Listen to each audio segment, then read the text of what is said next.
Bu gənc qadının gözlərində dəhşət var. Fransız rəssamı Leon Cogniet'in çəkdiyi tablo belə adlanır: Körpələrin döyülməsi.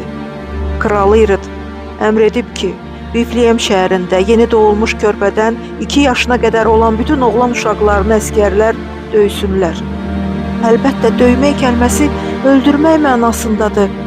Ana əli ilə körpəsinin ağzını tutub ki, o ağlamasın və əskərlər onları tapa bilməsinlər. Arxa planda aləm bir-birinə dəyib. Körpələri anaların əllərindən alırlar, bəzilərini aşağı tullayırlar. Əskər 2 uşaq ilə qaçan qadını gördü.